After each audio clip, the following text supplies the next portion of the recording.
Kamusta kayo mga tol? Ngayong araw naman ipapakita ko sa inyo itong 2025 Honda PCX 160 Road Sync na may color na matte gunpowder black metallic.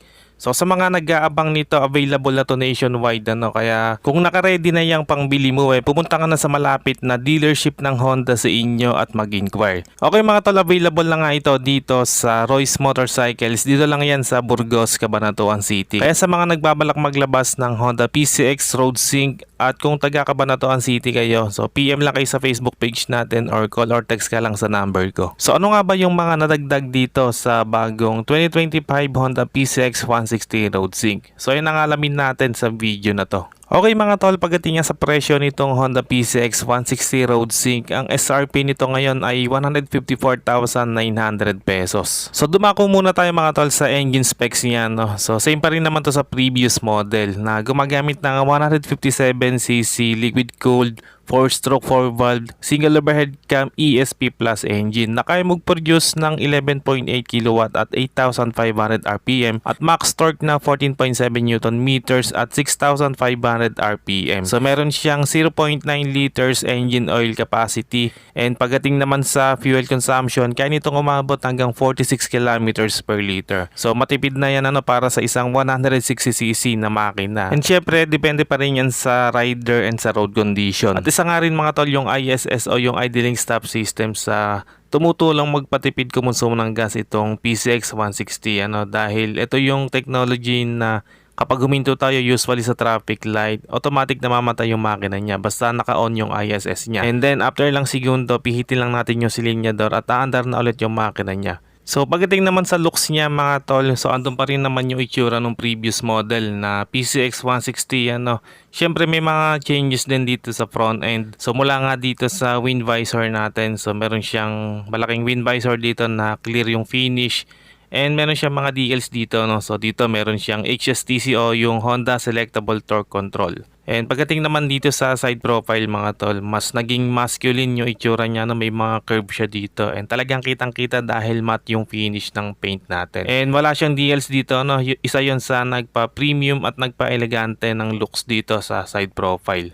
And pagdating naman dito sa bandang likod mga tol, para sa ABS version o sa Road Sync version, yung emblem niya dito ng PCX 160 napaka-premium. Gold yung color And ang maganda dyan naka-emboss kaya napaka-premium ng looks. At ang nagustuhan ko nga dito, minimalist lang yung decals kaya talagang napaka-elegante ng datingan. And balik tayo dito sa front mga tol. So ganito na yung itsura ng headlight design So yung pinaka daytime running lights niya parang nagmukhang sungay or kilay So dito nakapwesto yung turn signals natin.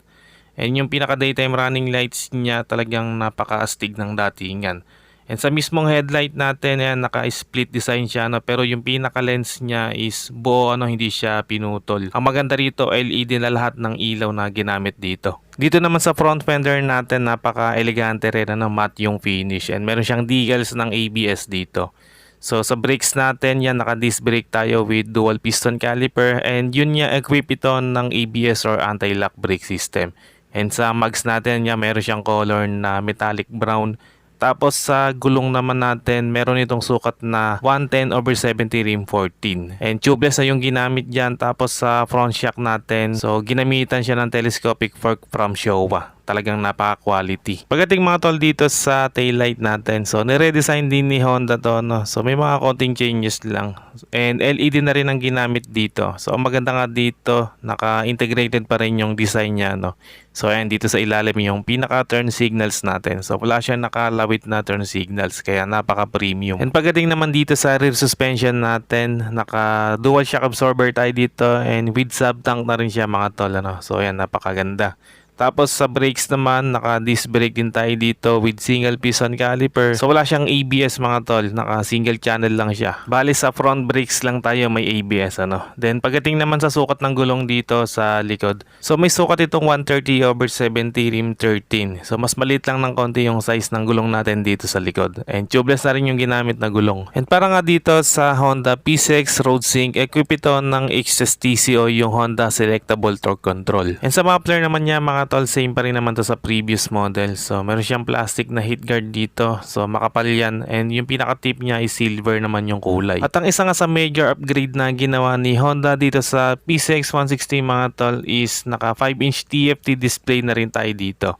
So, ibig sabihin, mas marami na yung function niya. No? Pwede natin i-connect sa smartphone natin. Napakalupit mga tol. Tapos, kung mapapansin nyo is meron na rin cover yung handlebar natin kung dati naka-naked handlebar tayo. This time mga tol, meron na siyang cover and talagang napaka-premium. Mas naging elegante pa yung datingan niya. Sa mga switch naman mga tol dito sa handlebar, dito sa kanan meron tayong idling stop, yung hazard light switch, and syempre yung electric push start. And dito naman sa kaliwa mga tol, para lang dito sa Honda PCX Road Sync, meron siyang passing light and yung control natin sa traction control, and syempre yung control naman natin dun sa TFT display natin. Tapos yung busina and yung turn signals. And then sa susian natin mga tol, syempre keyless system. Tapos sa tabi niya meron siyang button para sa seat opener at yung fuel cap opener natin. So very convenient dahil pipindutin lang natin, magbubukas na yung alinman sa upuan or yung fuel cap repealer o yung fuel cap natin.